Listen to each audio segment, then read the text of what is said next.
Well, good afternoon, everybody. My name is Christoph Stremikis, and I'm the Director of the Market Analysis and Insight Program at the California Healthcare Foundation. CHCF is an independent nonprofit philanthropy dedicated to meaningful, measurable improvement in the healthcare delivery system here in California. Today is an exciting day as we highlight findings from our 7th and final study from this round of our Regional Market Report series. Caroline, if you can pull up the first slide here, our audience will see that our regional market reports are in-depth studies of 7 diverse areas that reflect the range of socioeconomic, care delivery, and financing conditions that we have here in California. You can find this report, which is focused on the San Francisco Bay Area, and all the collateral from this webinar and the entire RMR series up on our website at chcf.org. On the next slide, you'll see that we're fortunate today to have the lead author of the Bay Area report, Caroline Davis, here to briefly highlight her findings. We're also joined by the impressive group of local healthcare leaders that you see up here on your screen. Each is here to talk about the unique challenges and opportunities that they're seeing in the Bay Area. 2 very brief housekeeping items before I turn things over to Caroline. First, please do take advantage of our panel's expertise by entering questions in your Q&A box at any time during the next hour. My colleague, Senior Communications Officer Lisa Alaferis, and I will monitor these questions and squeeze in just as many as we can after everyone has had a chance to speak. Second, please do take a minute when the webinar concludes to fill out the evaluation that'll pop up on your screen. Your feedback is really valuable to us and helps us with our future programming. So with that, let's get started. It's my great pleasure to turn things over to Caroline Davis. Caroline is president of Davis Health Strategies and lead author of the Regional Market Report on the San Francisco Bay Area. Caroline, can you unmute yourself? I see you have your camera on. Can you get things kicked off for us? Sure. Thanks, Christoph. Really pleased to be here today to share the findings from the Regional Market Report on the San Francisco Bay Area, which we titled Regional Health Systems Vie for Market Share. Just a word about our approach and the information sources we used for this regional market project. The regional market studies are really intended to tell the story of the healthcare market, the landscape, and in particular the developments over the last 5 years. For the Bay Area, we interviewed 29 regional leaders representing health plans, healthcare providers, county government, community leaders in both the private and the public sector. We married those interview findings with qualitative analysis of industry reports and journal articles and news stories from local media outlets, as well as quantitative data from a variety of sources, including surveys and the U.S. Census. I just want to say, too, a word about the context for this project. We launched our work prior to the COVID-19 pandemic, which now feels like a lifetime ago, of course. So the focus of our report is really on documenting the changes in the region over the last 5 years and isn't heavily focused, I should say, on the COVID pandemic. Of course, it was hard to avoid talking about it, and we do document some of the early experiences in the region with managing the pandemic. And finally, I just want to thank my co-author, Katrina Connolly, as well as the contributions from all of the Blue Sky Consulting Group team. So a word about, or a little bit of background about the San Francisco Bay Area before we jump into the findings. The San Francisco Bay Area for this report is comprised of 5 counties: Alameda, Contra Costa, San Francisco, San Mateo, and Santa Clara. It's home to about 6.4 million people, and the region includes, of course, many urban and suburban areas, but also quite a bit of agricultural or farmland as well. Compared to California overall, the population in the region is faster growing, and as you can see in the pie charts here on the left-hand side of the slide, the Bay Area residents are more Bay Area residents, I should say, identify as Asian, about 31% compared to the state as a whole, and the Latinx population in the Bay Area is smaller, 23%, than California as a whole, which is almost 40%. Residents of the Bay Area are more likely to have higher incomes than Californians overall, and they're more likely to have a high school diploma or college degree and more likely to be foreign-born. Looking at how health insurance coverage looks in the Bay Area compared to California, in the Bay Area, fewer than 5% of residents are uninsured, and more than 60% have private coverage. Medi-Cal accounts for almost 20%, 18.6% of coverage in the region. Compared to California as a whole, Bay Area residents are more likely to have private coverage, 60% compared to almost 48%.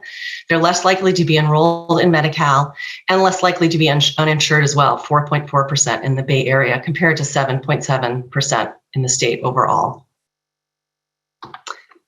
Turning to the health systems, there are 4 large regional health systems as well as numerous submarkets in the Bay Area. And in those submarkets, 1 or 2 hospitals perhaps dominate and largely compete with Kaiser.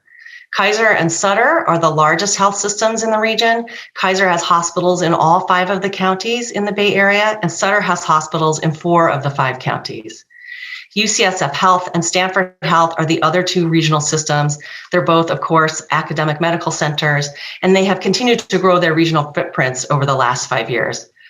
For UCSF, for example, they have been partnering with hospitals in the East Bay, east of San Francisco, as well as hospitals north of San Francisco. And for Stanford, the health system has continued to expand into the East Bay, for example, by acquiring Valley Care Medical Center in the East Bay, as well as opening a new outpatient facility in the East Bay as well.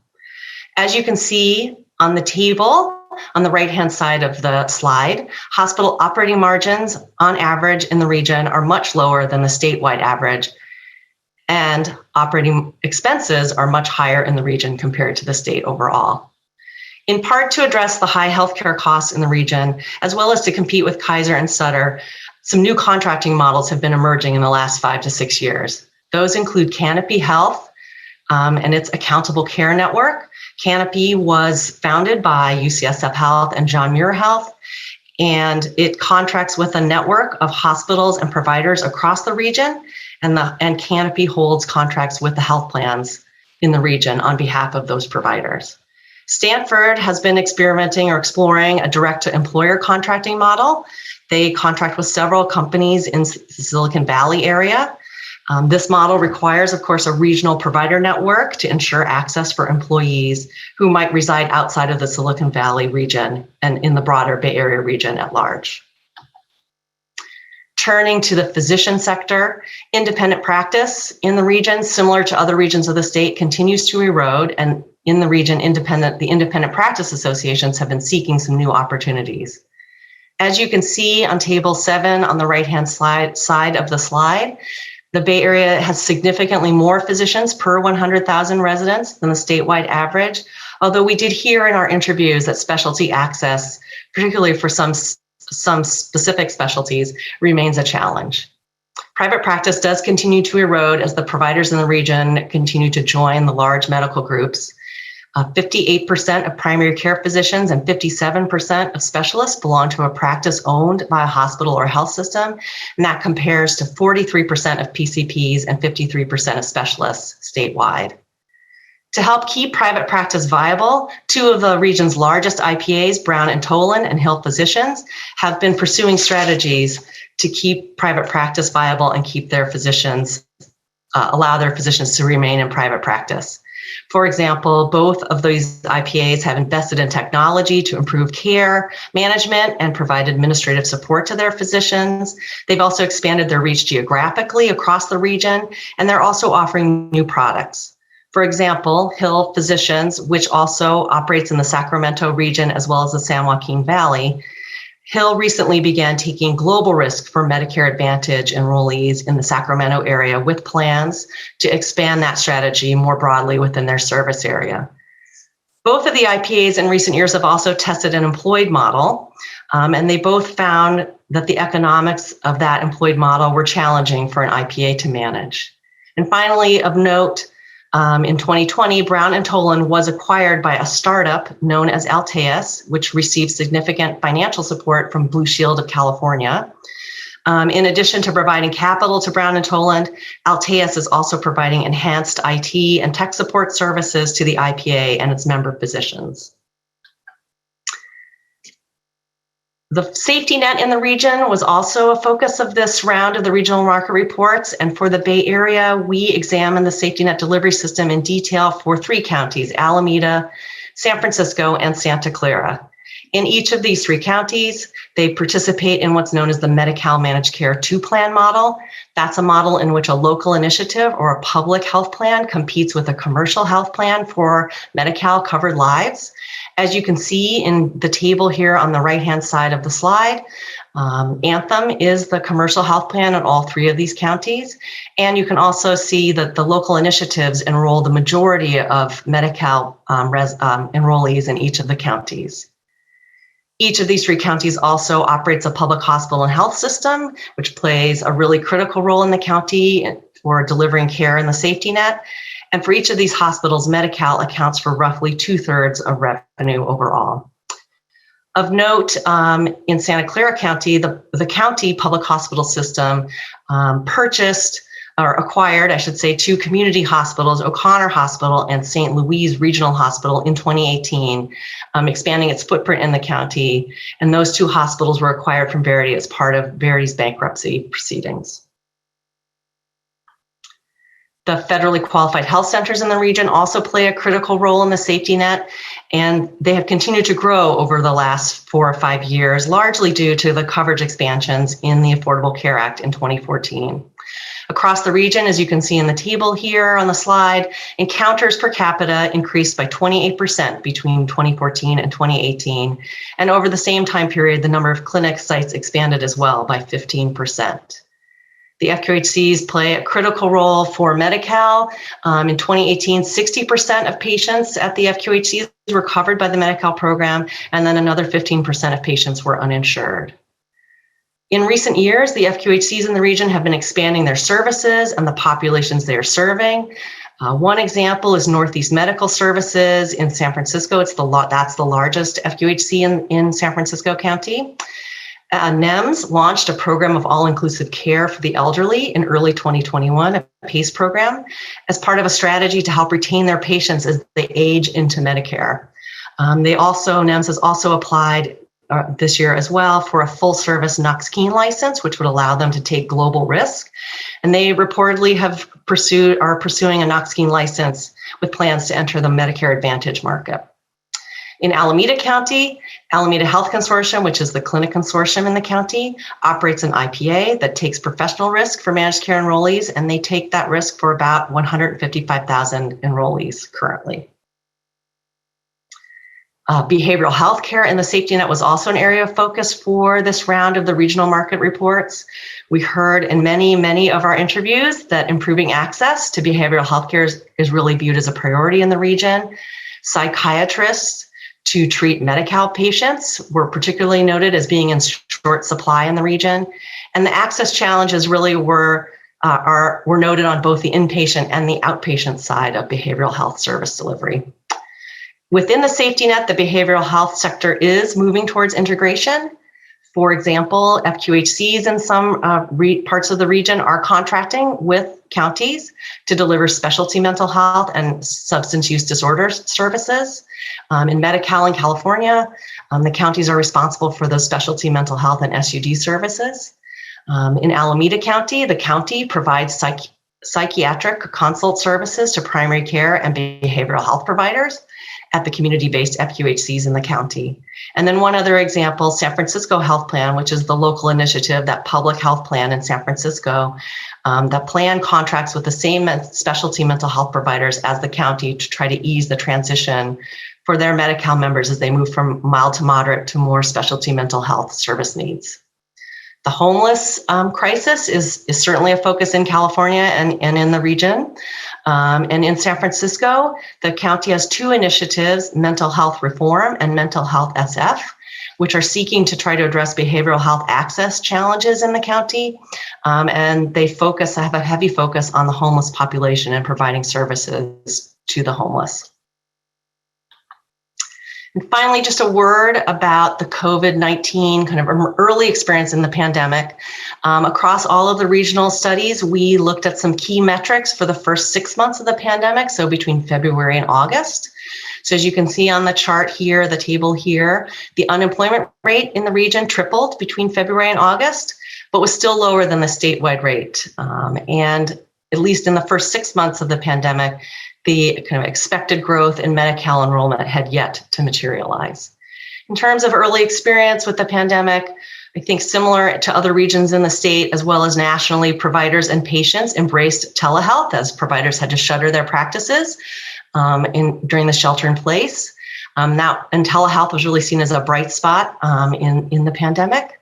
Of course, the pandemic has had a disproportionate effect on communities of color, and that has been well documented here in the region as well. Collaboration by providers was also noted as critical to managing care in the pandemic, and providers in the region were able to build on relationships they already had and expand them to help manage care. And then finally, the counties in the region were able to tap into state and federal dollars to develop housing solutions for homeless residents who were particularly at risk during the pandemic. And then my last slide is the issues to track. This is a feature of all of the regional market reports. We try to peer into the future a little bit and think about what might be coming and what might be things to keep track of in the coming years. I will not read all of them. They are here on the slides, and they're also available in our report on the Foundation's website.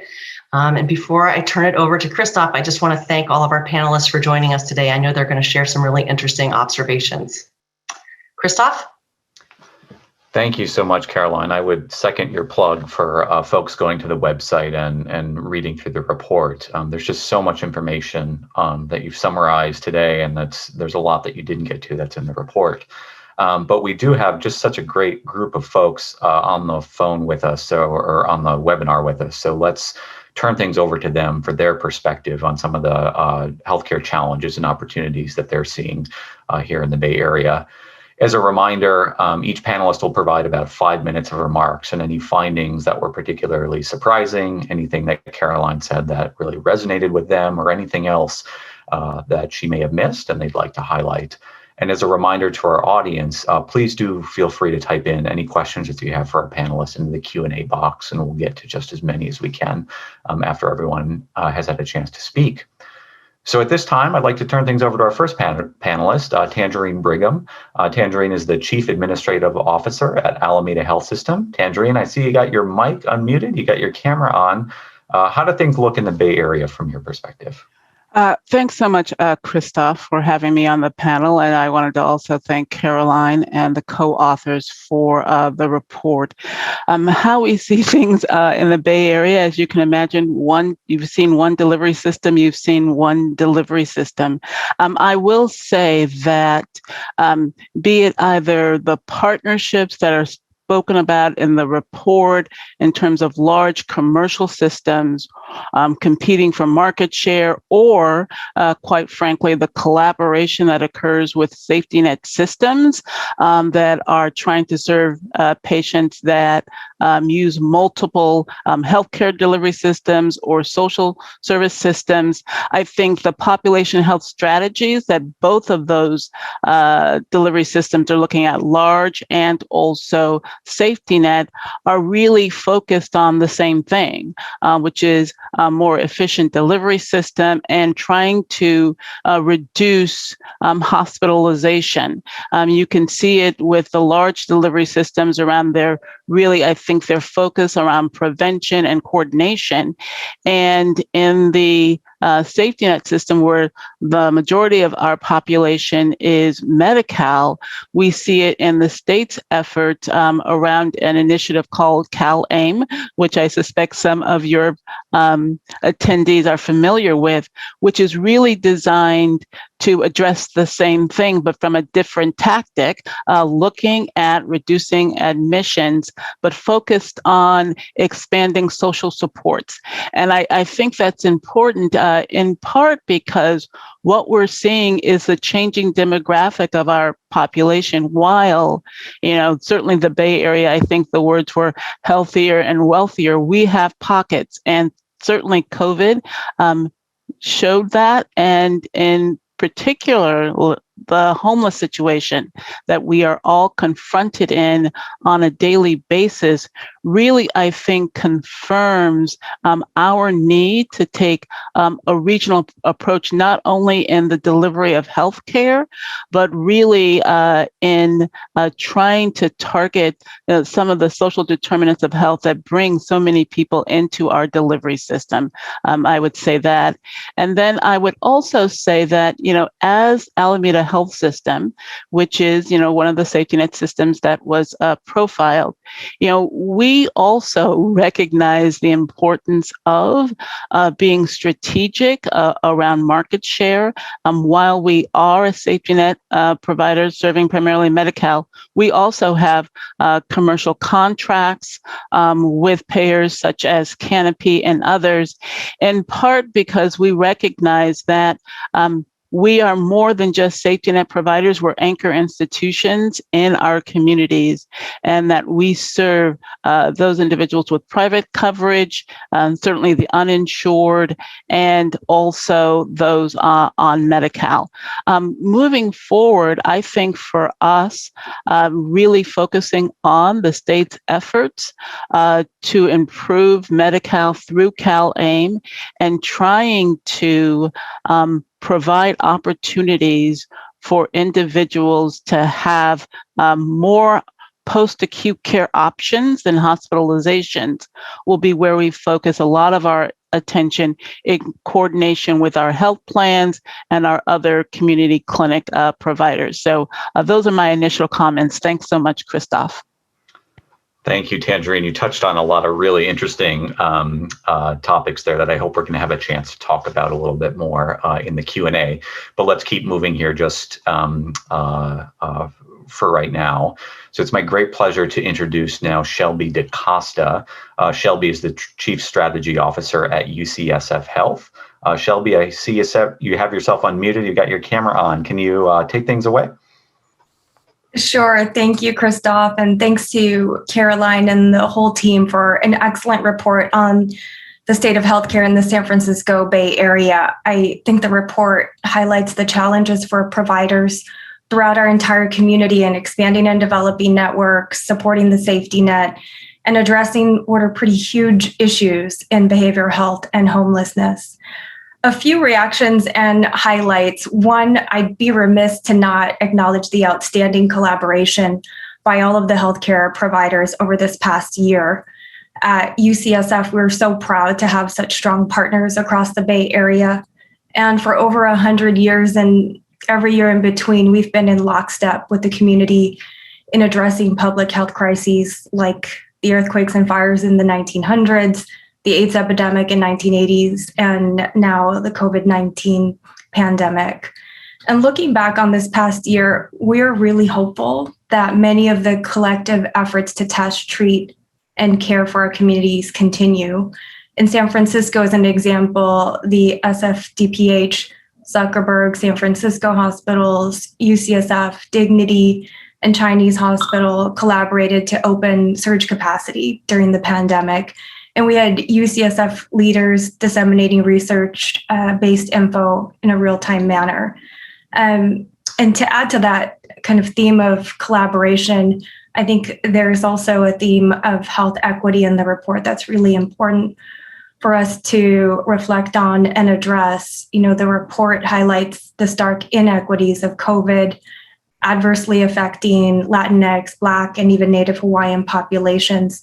As a research institution, UCSF is very focused on identifying the unique needs of individuals so that we can all provide the best and most appropriate care. And this is as much of a priority for us as is developing gene therapies and curing cancer. We are also part of the regional expansion noted in the report with the goal of taking care of the community members closer to their homes and ultimately making it more affordable and accessible.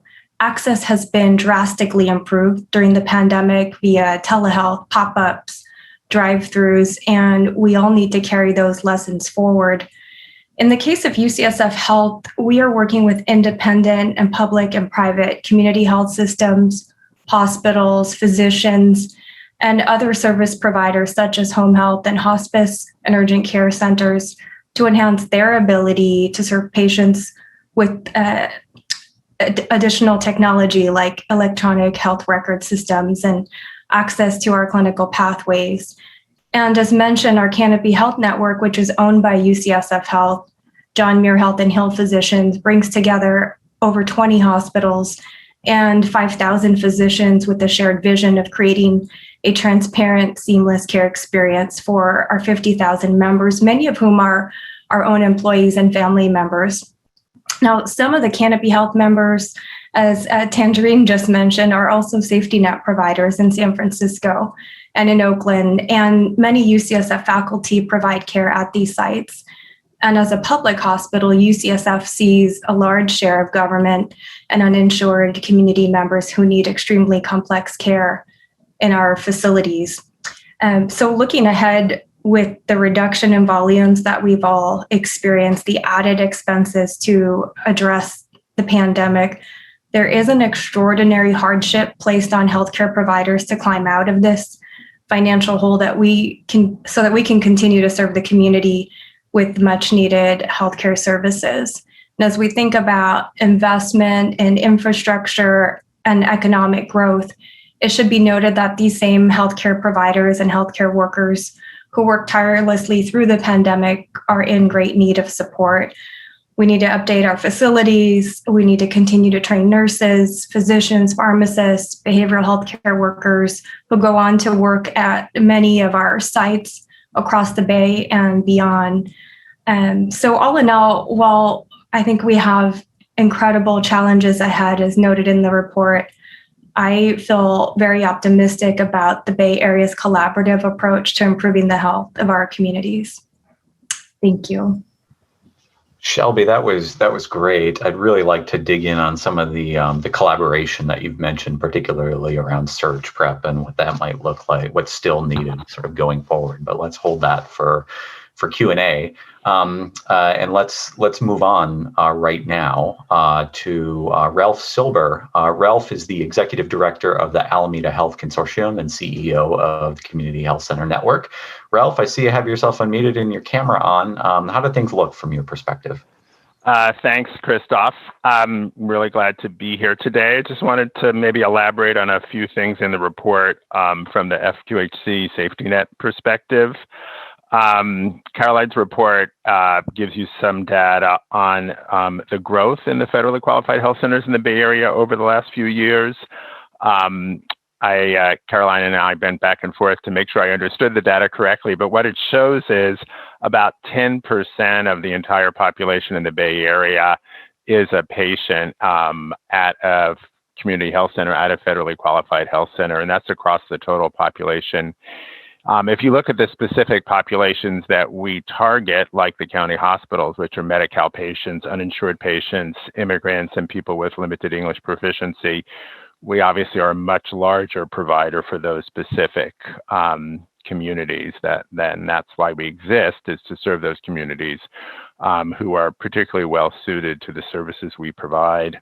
The number of encounters has gone up, not only because we're serving more people, but also because the scope of services that we are able to provide has really increased over the last few years.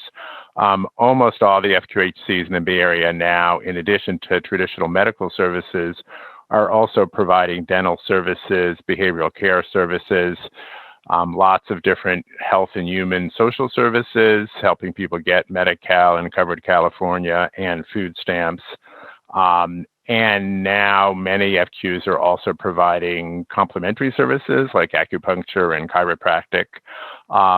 So we have grown both in the number of people we're serving, but also the range of services that we can provide to our targeted communities.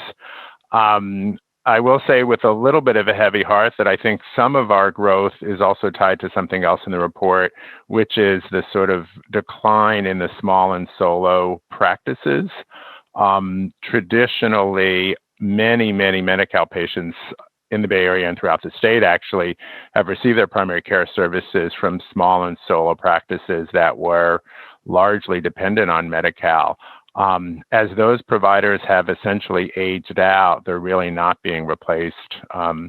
I like to say almost no one is coming out of residency today and opening up a practice in low-income communities to serve Medi-Cal patients. So part of the growth of the FQs is also a reflection of those changes in the healthcare delivery system on the physician side. You know, for those of you who may not be completely familiar with the FQHC model, just a couple thoughts about sort of what our raison d'etre is, what makes us different. Because most of our patients face barriers, whether those are financial, language, transportation, childcare, we are always trying to provide more and more services within the four walls of the health center. So I already mentioned the broader range of clinical services. And I think one of the things that we saw during COVID is for many of our communities and patients, we have spent the last 40 years building up a sense of trust. And in the COVID environment, whether that was about treatment for disease or testing and now vaccinations, we've been able to use this asset of building trust in immigrant communities, undocumented communities, limited English speaking, justice involved communities to be able to serve them during the COVID pandemic. I will just chime in on the discussions about behavioral care, an incredibly important service that many of us need, many of our patients need. And I think we all know that as we come out of the pandemic, the demand for both mental health and substance abuse services is only going to grow. And as Tangerine said, this is also tied to our collective challenge of dealing with the homeless crisis. The one other thing I would mention that we are working closely with our county on is trying to reduce the extent to which the criminal justice system is a major provider of mental health services, trying to provide mental health services in a preventive framework that would reduce the number of justice-involved people who have mental health problems. I think probably most people know that throughout California and actually the country now, unfortunately, criminal justice system is one of the major providers of mental health services, which I think is a real commentary on our collective failure to effectively provide those services earlier in people's lives. So I'm going to stop there. Thank you. Lots of great information there and things to dig in on during the chat, Ralph. So thank you for that. But let's move on now to Christine Tomkala. Christine is the CEO of the Santa Clara Family Health Plan. Christine, I see you have yourself unmuted and your camera on. How do things look from the Medi-Cal managed care plan perspective? Thank you, Christoph. I appreciate being invited to participate on the panel today. And I really want to do a great shout out for the regional market report because it really is such an excellent summary of the healthcare market developments, and it's a wonderful reference document. So thank you for pulling that together. As noted in the report, while the Bay Area is often noted for our affluence, there is really a striking income disparity with more than 1 in 5 residents covered by Medi-Cal or uninsured. And we are also a very diverse and wonderfully diverse community. However, with the pandemic, we have seen underlying health inequities really highlighted in communities of color. And so from a health plan perspective, as we begin to emerge from the COVID cloud in which we've all been enshrouded, we really need to double down on our efforts to identify and address health disparities, as well as to develop some specific approaches to help our members with overcoming any vaccine hesitancy, catching up on their preventive care, and also addressing their behavioral health needs, which it's just been discussed, have also been exacerbated during COVID. The other large initiative which has emerged is the state has resurrected the major reform program known as CalAIM, as Tangerine mentioned. It stands for California Advancing and Innovating Medi-Cal. And it's been on hold for a year because of COVID, but this is coming back. And it's a program that will be led by the Medi-Cal managed care plans, but it is most definitely a collaborative effort across the safety net system and will involve the FQHCs, the public hospitals, and many community partners. Some of the key initiatives under CalAIM include a new enhanced care management or ECM benefit, which is designed to provide intensive case management for the highest risk and most complex of our members. That includes the homeless. It includes high utilizers, folks with mental health and substance use challenges, our nursing facility residents, justice-involved individuals, and some children with complex health needs. So that's the first major lift. The second is an initiative that addresses the social determinants of health under what is known as in lieu of services, or ILOS. And this is where plans may offer lower cost alternatives in lieu of more traditional Medi-Cal benefits. And there are 14 optional services that health plans can provide, including things like housing navigation, medical respite, nursing facility diversion, medically tailored meals, sobering centers, and those types of things. The third I want to mention was also mentioned in the report, and that's that the Cal Mediconnect Demonstration pilot that has been going on in 7 counties is now ending. And under Cal AIM, the Medi-Cal health plans will be required to offer dual eligible special needs plans, or DSNPs, to better integrate care for our members who have both Medicare and Medi-Cal coverage. So this is also a new advancement going forward for all the plans to be doing this. And then the fourth initiative I'd like to mention is the requirement for health plans to become Ncqa accredited for the states, for them to help ensure that the plans are providing quality care. So all of these initiatives really are meant to be collaborative, and the health plans cannot do them themselves. And so with all this major Medi-Cal reform getting underway, I look forward to the next CHCF report to see how well we've done improving the system of care for our community. Thank you. Thank you so much, Christine. I'd really like to dig in on Cal AIM a little bit here and appreciate the overview for sure. Let's move to Q&A now. So I would invite all of our panelists to turn on your camera, and we'll open it up and try to get to just as many of these questions as we can. As a reminder to our audience, if you do have any questions for the panelists, we've already got a number of them in the Q&A box already. But as they're coming up, please put them in, and we'll get through as many as we can. Let's get started, though. Lisa, can you get things kicked off with our first question for the panel? Yeah, we have, building on what you were just saying, Christine, about Cal AIM, there's a question about how Cal AIM will impact Medi-Cal enrollees over the next few years. That's a great question, and what I might direct that actually, or ask for perspective from Tangerine, Ralph, and Christine. I may slightly redirect the question a little bit. Given the nice overview that Christine just gave, could each of you, from your perspective, talk a little bit about what you're looking for, or what maybe changes are needed, do you think, from a policy perspective as the state is implementing or kind of designing and then implementing Cal AIM? Tangerine, do you have any thoughts on that? Sure. I think from a policy perspective, I think it's important to recognize that the in lieu of services that Christine spoke about are not benefits. And because they are not benefits, there is no guarantee that, number one, there'll be funding available for the health plans to provide the full array of services that might be needed in a community. And number two, there is no requirement for a Medi-Cal beneficiary, if offered an in lieu of service, to actually avail themselves of that in lieu of service, even if a provider or a health plan might think that in lieu of service is more appropriate for them, particularly when it comes to post-acute care options that are less expensive. So from a policy perspective, I think that providing clarity to the health plans around funding for these services is critical for us to ensure that the services are available.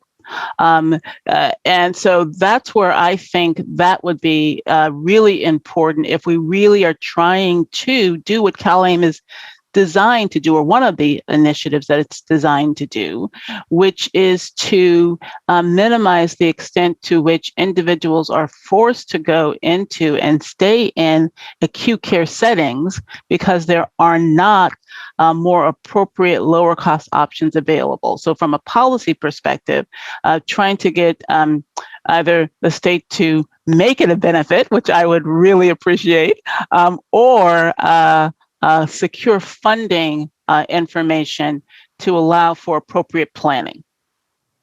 Appreciate that. Ralph, do you have any perspective on that, sort of, priorities and, in CalAIM and kind of changes based on what's emerged already? Yeah, Tangerine and I have worked together for many decades, so we're going to do point counterpoint. She gave you the glass half empty. I'm going to give you the glass half full. CalAIM gives us the ability to institutionalize the health homes program, which originally was authorized under ACA under Section 2703, which is an intensive outpatient case management model that many of us have been operating through the 2703 part of ACA and through whole person care. But I am optimistic that through CalAIM, we will see the health home benefit institutionalized as, and correct me if I'm wrong, Tangerine, I think that is a benefit on a statewide basis. So that gives us a stability for the infrastructure that many of us have built. And again, this is related to our ability to contribute to addressing homelessness and what I would call is the excessive incarceration of poor people in our country. On the ILOS side, through whole person care, CMS gave California the approval to spend federal dollars on sort of housing adjacent services. And now that's going to morph into ILOS. And Tangerine's made the point that is not a stable, but it does give us opportunity to keep sucking up those federal dollars to do what we know for our highest need patients is so critical, which is supporting them getting into some kind of stable ongoing housing. So I'm going to be the optimist here that CalAIM is going to allow us to keep making the improvements that many of us on the front lines have been working on for a very long time. Appreciate that perspective, Ralph. And Christine, I want to give you the last word on this one before we move on, because we do have a number of questions. Anything you'd like to add? Sure, just a couple quick thoughts. As mentioned, the ECM is a benefit, ILOS is not. It is in lieu of a benefit. I do believe the state's intent is to use this sort of like a pilot and see which of the options under in lieu of services are most successful so that eventually perhaps it can become a benefit. Funding, of course, is an issue. We still don't know what our funding will be even for this upcoming January. As we're developing the program, we're doing it without knowing funding, but hopefully we'll get that information shortly. And so anyway, stay tuned. The other issue is capacity, I think. With the in lieu of services, each county can offer its own array. It can pick its own choices out of those 14. So it is going to vary from community to community, and capacity will be an issue too, so that you can provide this across the county. Thank you. Thanks for all of that perspective. Lisa, I know we have a number of questions here. Can you serve up our next one?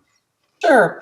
How are FQHCs and local initiatives fostering access to behavioral health providers at scale with the dramatically increasing demand? Appreciate that question, and I would like to go around to the group and talk about, get some perspective on that from each of you. Tangerine, do you maybe want to kick us off here with your thoughts on that? Sure. So as our FQHCs do provide behavioral health services, mild to moderate, for our members, be it either Medi-Cal or uninsured. We also have a comprehensive outpatient program that we're actually in the midst of rethinking the model so that it can provide more options for individuals who are transitioning out of our psychiatric hospital.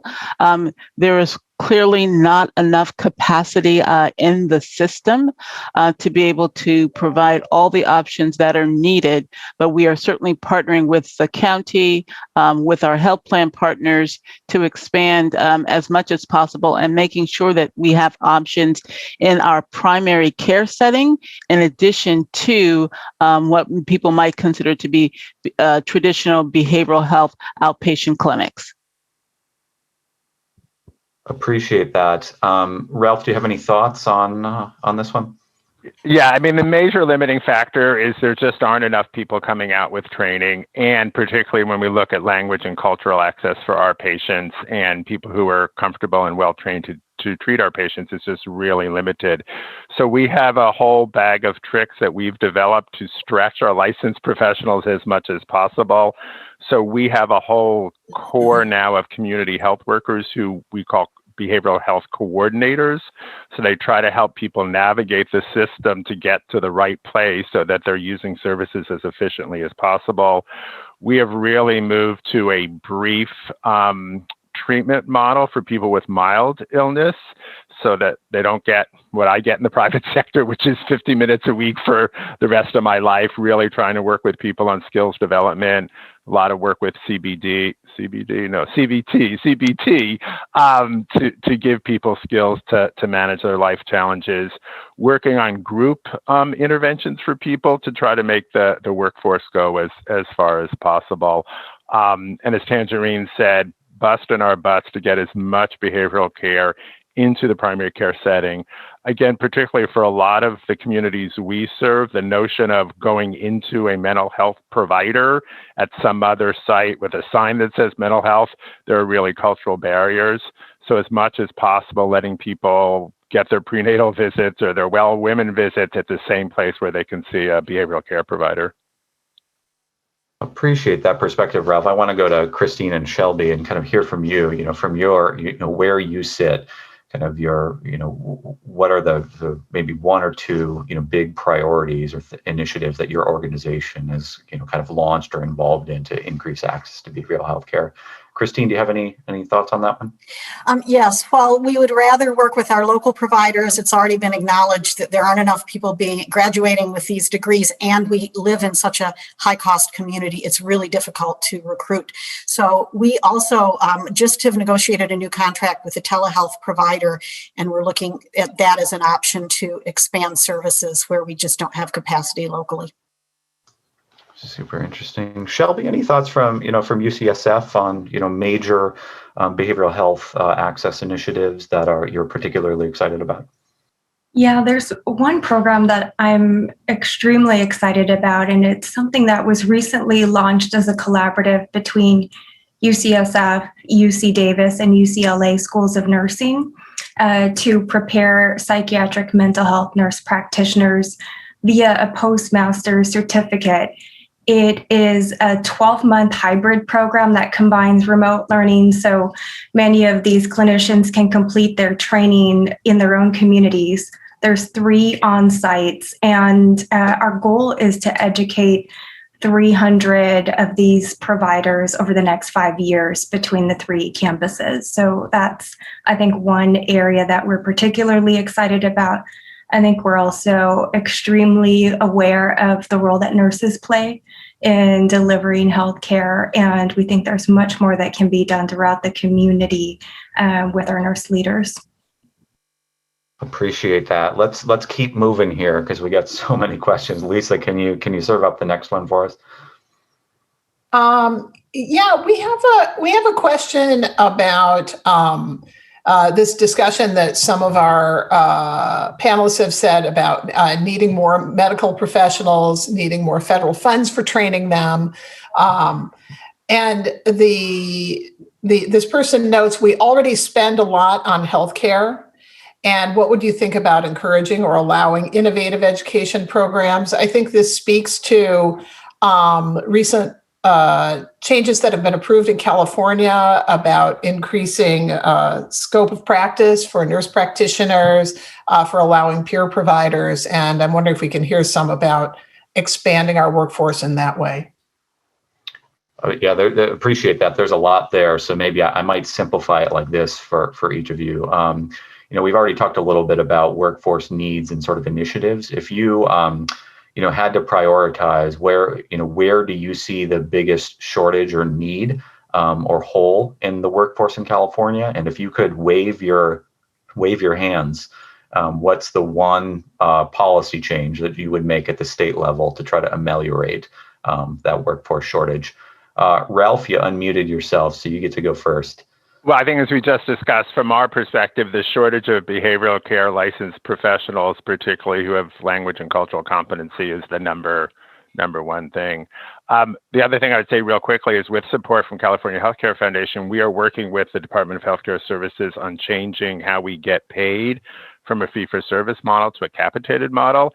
And that would allow us to use our licensed personnel in a much more efficient way and sort of get out of this hamster wheel we're on now, where we're on this old-fashioned fee-for-service. We only get paid when a licensed professional sees a patient, one-on-one.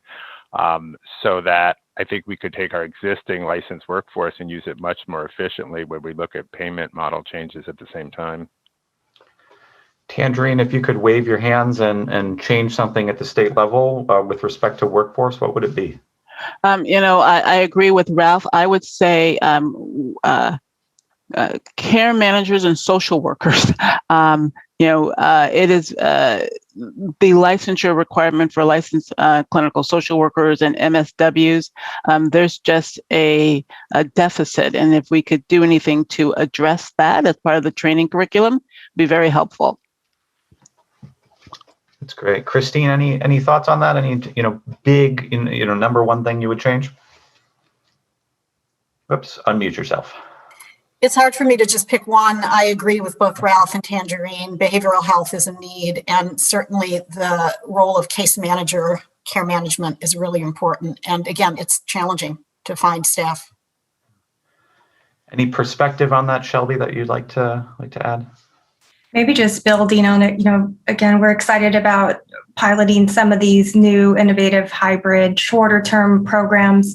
And if we could pair that with, I think, different sorts of reimbursement around telehealth, given that in areas like behavioral health, I think the adoption, the engagement that we've seen from individuals related to behavioral health care via telehealth has been exceptional. It's something that I think will continue for years to come, and at least for us is still our highest utilizer of telehealth. If there's a way for us to take advantage of that while we work on the shortage of providers, I think that would be transformational.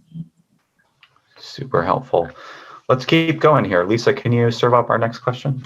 Sure. Here's someone who asks, I'm interested in hearing more from Ralph or others about the role of independent practices in caring for Medi-Cal members. Can anyone quantify how much that has changed? Yeah, so let's, would love to hear from you, Ralph, on your perspectives on that. And I don't know, Caroline, if you want to, there was some data in the report, I believe, maybe you can touch on that as well. But Ralph, any thoughts on that question? Yeah, I mean, when I started in this job many years ago, we served about 10% of the Medi-Cal recipients in Alameda County, and today we're pushing 35 or 40% of the Medi-Cal recipients. And as I said, it's sort of, don't tell my bosses this, but it's a little bit heartbreaking because for many years in places like Oakland and Richmond, there were African-American physicians who devoted their lives to taking care of Medi-Cal patients, and that just really isn't an option for providers anymore. So I am proud of the growth we've had in the FQHCs, but I'm also aware that to some extent it comes from a loss. You can't come out of residency today with $200,000 worth of debt and hang up a shingle in East Oakland or Richmond or the Tenderloin or neighborhoods in the Bay Area. So in some cases, some of those practices have been able to survive by being acquired by FQHCs. We have about a half a dozen of those, which I am very proud of because we've maintained those access points in the community. But it is an example of the bigger phenomenon that Caroline reports in documents in the report, which is it's just really hard to maintain a private practice these days. Thank you. Caroline, can you talk a little bit about the data that you actually had to, try to get at this, as well as, the data that you don't have that you wish you had? Yeah. I mean, what we have and what we shared in the report is the data about the percentage of providers who are part of a system owned by a hospital or a health system.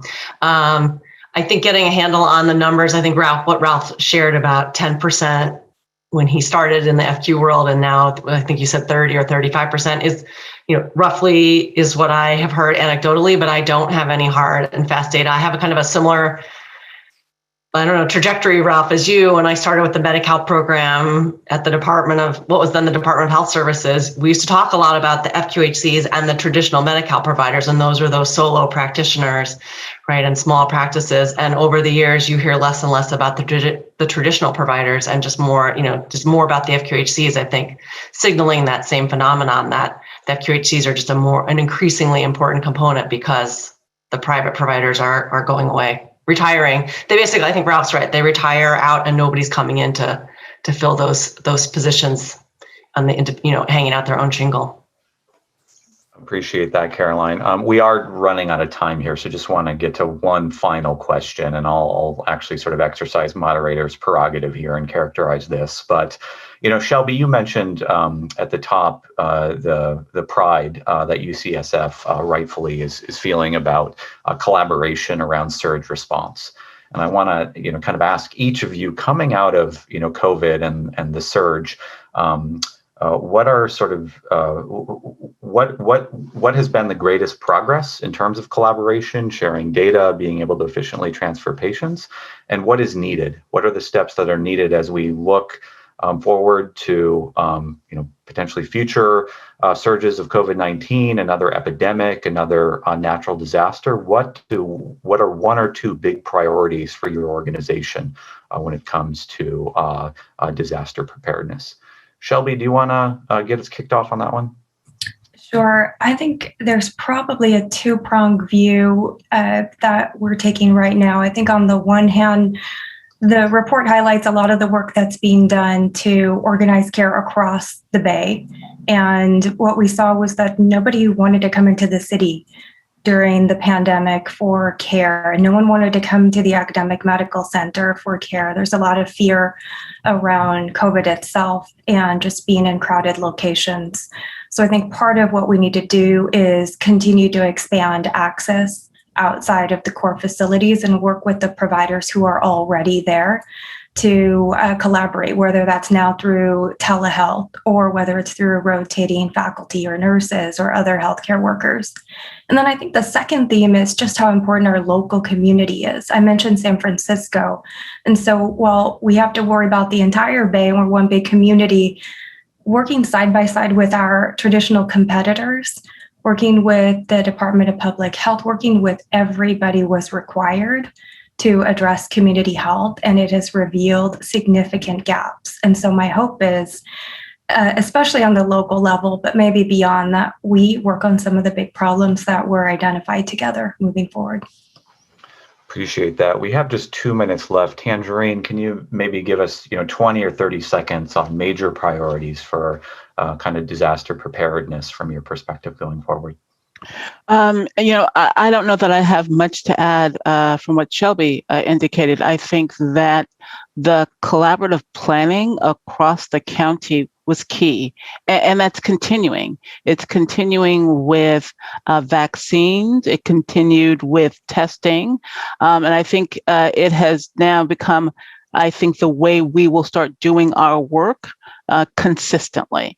And then I do agree with her around telehealth. I mean, I think it was, never waste a good crisis is what the phrase is. And I think it required us to really think about the delivery system from the patient perspective now. And so I do think we're going to be thinking about what are all the ways in which we can provide access outside of the acute care setting. Christine or Ralph, anything to add to what Tangerine and Shelby have said in our last 30 seconds here? I just agree with the comments that have been made already. I would just add that for me, the pandemic revealed these incredible challenges, which is the historic underinvestment in the public health system. We saw that both at the county level and at the state level. I mean, it was just devastating, with that for decades we've underinvested in public health. The other thing is I just think it shed such a light on inequities and in ways that I never thought, even though I thought about this my whole life. And just, I hope the commitment of all of us to redouble our efforts to think about how, as healthcare providers, we are part of a larger movement to address the structural inequities in our country. Really appreciate the perspective of our panelists today. We could talk all afternoon, but unfortunately our time is up.